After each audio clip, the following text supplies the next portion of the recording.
El sol colgaba bajo y dorado sobre el polvoriento pueblo de Santa Esperanza, proyectando largas sombras sobre la tierra agrietada mientras una elegante camioneta plateada avanzaba crujiendo por el camino de grava y se detenía al borde del futuro centro comunitario, donde los ladrillos yacían apilados como esperanzas olvidadas y los andamios oxidados crujían con el viento.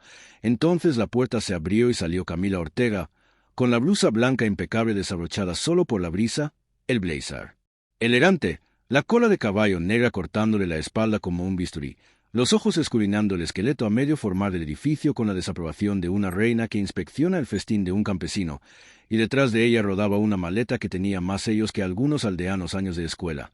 Había llegado con títulos de Barcelona, prácticas en Dubái y premios prendidos a su nombre como medallas en el pecho de un soldado, y sin embargo, nada de esa armadura la preparó para él.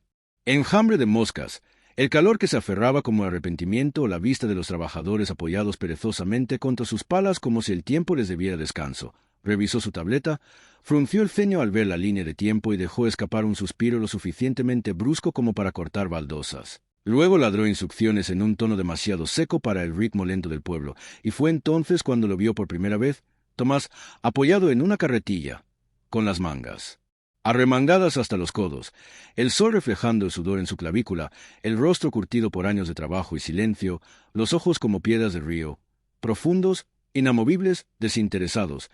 Él no se inmutó cuando ella le gritó al grupo que avanzara más rápido, ni siquiera levantó la vista cuando pasó, y esa indiferencia la molestó más que cualquier respuesta irrespetuosa. Así que cuando tomó al capataz aparte y preguntó quién era el callado, solo recibió un encogimiento de hombros y las palabras solo construye. Siempre lo ha hecho, y de alguna manera eso la irritó aún más. Más tarde esa tarde, tras enterarse de que llevaban 2 semanas de retraso y de que tenían que recortar el alquiler de la máquina por limitaciones presupuestarias, se quedó de pie en el suelo, señalando el plano del muro diciendo: «Esta es la columna vertebral de la estructura, y un equipo completo tardará al menos 10 días. A este paso, se derrumbará antes de que quede en pie». Y fue entonces cuando Tomás, alzando por fin la cabeza, dijo con calma: «Un hombre puede hacerlo en 4». Y todos rieron, sobre todo Camila, echando la cabeza hacia atrás y murmurando con una sonrisa burlona: «Si construyes ese muro tú solo en 4 días, me casaré contigo». Y el sitio estalló en risas como fuegos artificiales en un funeral. Pero Tomás no parpadeó, no sonrió, solo asintió una vez, como quien acepta cargar el cielo, y volvió al trabajo. Ella lo ignoró, por supuesto, un desafío vacío destinado a avergonzarlo y hacerlo callar. Pero cuando el anochecer envolvió el pueblo en ámbar quemado y el equipo empacó para el día, Camila notó que Tomás todavía estaba allí, solo junto a los cimientos, ajustando sus medidas, mirando los ladrillos como un hombre susurrando secretos a la piedra. Y por primera vez en años, el arquitecto que construía torres de papel sintió algo que ella no podía esbozar: curiosidad.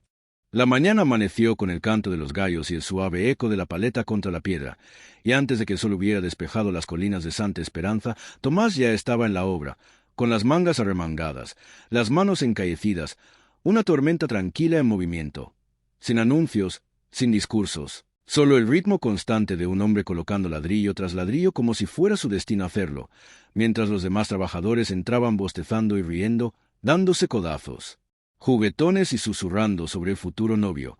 Pero él no les prestó atención, ni siquiera cuando uno le lanzó una piedra a las botas o cuando el capataz bromeó: «Estás construyendo un muro tratando de casarte con la reina». Ninguna respuesta, solo un gruñido suave y otro ladrillo colocado perfectamente en su lugar, y desde el borde de la obra, Camila estaba de pie con su tableta en la mano, tratando de no mirar pero mirando de todos modos, fingiendo revisar su plano digital mientras sus ojos seguían subiendo hacia la figura empapada en sudor y propósito, y por un momento captó ella misma, pensó en cómo ni siquiera dibujaba líneas. Él sintió ellos, como si fuera parte del suelo que pisaba. Al mediodía, el aire brillaba con calor y polvo, y el muro ya había empezado a levantarse, más rápido de lo esperado, más recto de lo que habría creído posible sin un nivel láser, y eso la molestó, la confundió, incluso la asustó un poco, porque ¿y si de verdad lo hacía? ¿Qué significaría eso para su orgullo, su desafío, su mundo de planos de hormigón y representaciones digitales? Desestimó el pensamiento y se marchó, pero siguió regresando en bucles silenciosos, fingiendo mirar los materiales mientras echaba vistazos furtivos al ritmo de sus manos. Al segundo día, las bromas cesaron, no porque se acabaran las risas, sino porque el trabajo empezó a hablar más alto.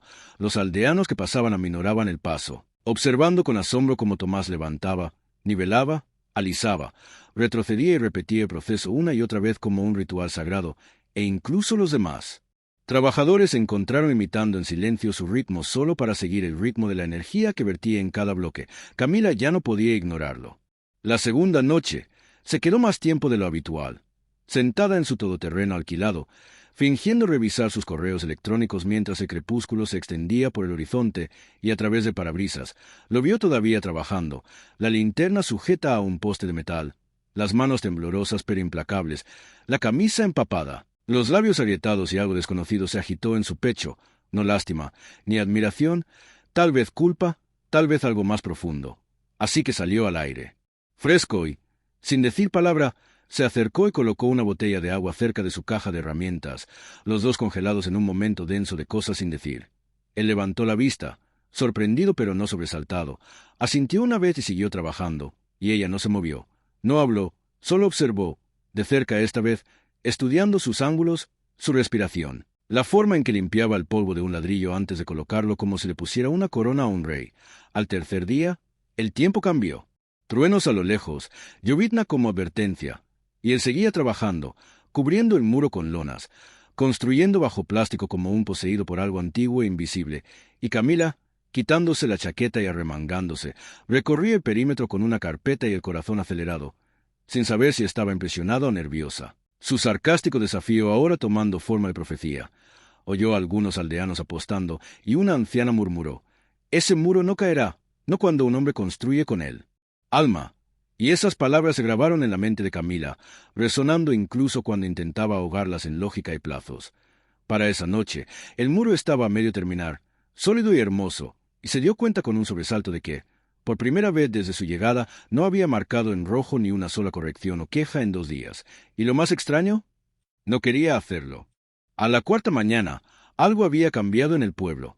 El parloteo habitual de los niños y el ruido de las herramientas dieron paso a un extraño silencio, como si la tierra misma contuviera la respiración para ver si el hombre de manos cubiertas de polvo y silencio inquebrantable terminaría lo que nadie creía posible. Y mientras Tomás colocaba cada ladrillo con una concentración inquebrantable, una pequeña multitud comenzó a formarse en el borde del sitio, madres con chales sobre sus cabezas, niños descalzos agarrándose las rodillas, incluso ancianos que una vez se burlaron de la idea ahora estaban sentados en silencio sobre cubos volcados, mirando como si fuera misa el domingo, y durante todo eso, Tomás no dijo nada, sus brazos se movían como máquinas, sus dedos precisos y su espalda encorvada no con debilidad sino con intención. Mientras Camila flotaba como un fantasma en los bordes del marco, ya no dirigiendo sino observando, sus ojos, una vez agudos, suavizados, atrapados entre la incredulidad y algo que no se atrevía a nombrar. Ella intentó seguir trabajando, revisando planos, respondiendo llamadas, redactando informes. Pero sus ojos siempre volvían a él, a la estructura imposible que se alzaba ladrillo a ladrillo de un hombre que no había pedido elogios, no se había burlado de su apuesta. Ni siquiera había sonreído desde aquella mañana en que lo retó por orgullo. A mediados del tercer día, el muro ya le llegaba a los hombros, estaba perfectamente nivelado, simétrico sin una sola herramienta digital, y los susurros se extendieron por el pueblo como un reguero de pólvora. Lo está haciendo, el arquitecto tendrá que casarse con él. Es como ver desarrollarse una leyenda, e incluso los que no creían en el amor creían en el muro. Camila se encontró caminando de un lado a otro, inquieta, no por estrés, sino por algo mucho más extraño. Incertidumbre, tal vez admiración, tal vez pérdida de control, y en un momento robado entre tareas, se encontró caminando hacia él con una botella de agua fresca y un sándwich envuelto, y cuando levantó la vista, con sudor goteando de su frente y ojos parpadeando con sorpresa, murmuró: «¿Necesitas combustible?», y se lo entregó sin esperar las gracias, pero antes de que se girara para irse, él la agarró de la muñeca, no con fuerza, solo lo suficiente para hacerla detener, y dijo en voz baja: «¿Por qué te reíste?», y la pregunta aterrizó en su pecho como una piedra a través de cristal. Ella no respondió. Al principio, porque no sabía cómo explicar los muros que había construido mucho antes de este, los emocionales formados por la traición, la ambición, la decepción, la agudeza de ser subestimada en las salas de juntas, en los estudios, en la vida. Y en cambio solo dijo: «Porque no pensé que nadie pudiera tomárselo en serio». Y Tomás simplemente asintió una vez, le soltó la muñeca y dijo: «No bromeo cuando se trata de construir cosas». Y luego volvió al trabajo, como si nada hubiera cambiado. Pero todo sí, Esa noche, Camila se sentó sola fuera de su habitación alquilada, la tableta brillando en su regazo, pero sus pensamientos vagando a otra parte, y por primera vez en años, su mente vagó, no hacia metas o plazos, sino hacia recuerdos de su padre que le enseñó a dibujar, el profesor que le dijo que nunca duraría en el campo, el prometido que se había ido cuando su carrera comenzó a ascender, y de repente tuvo sentido porque se rió, porque si no lo hubiera hecho, podría haber llorado. La pared era más que piedra ahora. Era un espejo que le mostraba todo lo que ella intentaba olvidar. Y cuando regresó al sitio la mañana siguiente, vestida con una camisa sencilla y jeans, con el cabello atado de manera menos perfecta, no miró a Tomás con lástima o asombro, sino con un extraño y floreciente respeto, porque en algún lugar entre los cimientos y la estructura, él había construido algo completamente diferente, algo que ni siquiera ella, la arquitecta, había visto venir. El cuarto día amaneció con una quietud extraña, de esas que flotan en el aire antes de que algo enorme suceda, y mientras los primeros rayos de sol pintaban luz dorada sobre los tejados de Santa Esperanza, Camila ya estaba despierta, sin maquillaje, sin blazer, el cabello atado flojamente con mechones que le caían sobre la cara mientras estaba de pie cerca de la ventana de su habitación alquilada, mirando hacia la obra en construcción como si tuviera la respuesta a una pregunta que aún no sé. Había atrevido a hacer, y allí afuera, en el gris brumoso de la madrugada, Tomás ya se movía, lento pero seguro, con el cuerpo dolorido, los brazos temblorosos por 3 días de trabajo ininterrumpido, pero aún así su ritmo continuaba, como si su voluntad se hubiera apoderado de sus músculos y no los dejara detenerse hasta colocar el último ladrillo. Su camisa, una vez gris, ahora estaba rígida por el sudor y el polvo, sus ojos hundidos pero agudos, enfocados solo en el muro que ahora se erguía, más alto que la mayoría de los hombres, acercándose a su altura final. Líneas perfectas, juntas sin costuras, una obra maestra nacida de agallas en lugar de máquinas. Y sin embargo, algo en el aire se sentía más pesado que el mortero, algo casi espiritual, como si el pueblo mismo se hubiera inclinado para presenciar los últimos golpes de un milagro silencioso. Camila llegó en silencio, de pie a un lado con los brazos cruzados, no en juicio, sin intención, sin saber qué decir, sin saber cómo. Sentirse, porque la broma se había convertido en una profecía, y ahora el muro no era lo único que se había construido. Algo también había estado alzándose en ella, ladrillo a ladrillo emocional, y no sabía si quería huir de ello o ir hacia ello. Los aldeanos volvieron a llegar, formando una silenciosa media luna tras la cinta de precaución, observando como si fuera la escena final de una fábula transmitida de generación en generación, y ninguno de ellos habló cuando Tomás levantó el último ladrillo. Lo acunó por un momento como algo sagrado. Luego, lentamente, con precisión temblorosa, lo bajó a su lugar. Sus dedos se demoraron, los ojos cerrados, la respiración contenida, y cuando retrocedió, todo el sitio quedó en silencio. Sin aplausos, sin vítores, solo silencio. Y en ese silencio, Camila avanzó, pasando a los trabajadores, pasando a los aldeanos, hasta que se detuvo frente al muro, su superficie fresca y sólida bajo su palma, sus dedos recorriendo las juntas perfectas, cada una silenciosa carta de amor escrita con sudor y sacrificio, y mientras se le cerraba la garganta le fallaban las palabras, lo miró Tomás, que ahora no era solo un trabajador, sino un constructor de algo que ningún plano podría dibujar, y susurró, ¿por qué no te detuviste? Y él respondió con la misma calma que había anclado cada ladrillo, porque no construyó medias. Y fue entonces, en el suave silencio dorado, que Camila se dio cuenta de que nunca se había tratado del muro ni del reto ni del orgullo. Se había tratado de demostrar algo más profundo, algo tácito, algo que solo podía mostrarse, no decirse, y mientras los aldeanos se alejaban lentamente y el sol ascendía más alto, Camila permaneció de pie frente al muro, su pared, sintiéndose más pequeña, más suave y, por primera vez en mucho tiempo, completamente sin defensa. A la mañana siguiente, mucho después de que los ecos del último ladrillo se hubieran asentado en el suelo, Camila regresó al lugar, no como una jefa corporativa, ni siquiera como una mujer escéptica con un desafío que demostrar, sino simplemente como alguien que trataba de comprender como un solo hombre, con nada más que voluntad y manos callosas. Había movido algo tan inamovible dentro de ella, y cuando llegó, la escena ya era diferente. Flores, de verdad, no de una tienda, habían sido colocadas en la base del muro por los aldeanos, pequeñas notas escritas a mano metidas en las grietas entre los ladrillos, no mensajes de admiración, sino de agradecimiento. Gracias por recordarnos. Por mi padre, por los que construyeron en silencio, cada nota una voz que el muro había dado a los que no tenían voz, y Camila se quedó frente a ellos atónita, dándose cuenta de que esto no era solo una estructura ahora. Era un monumento, un testamento viviente de un trabajo invisible, un santuario de desafío silencioso envuelto en dignidad. Y allí, sentado en una silla plegable con una petaca de mate en la mano, estaba Tomás, el cabello húmedo de un enjuague temprano, la camisa limpia por una vez, todavía magullada y ampollada, pero con una mirada de paz que ella no había visto antes. «Hiciste que recordaran», dijo en voz baja, y él asintió, bebiendo lentamente. Siempre lo supieron, pero olvidaron cómo decirlo. Se agachó junto a él, sintiendo como cemento fresco algo en el pecho que se ablandaba, y antes de que las palabras pudieran detenerla, murmuró: «Me equivoqué contigo». Y sin regodeo, sin un solo atisbo de «te lo dije», él la miró con ojos amables y dijo: «No te equivocaste, solo te enseñaron a apartar la mirada».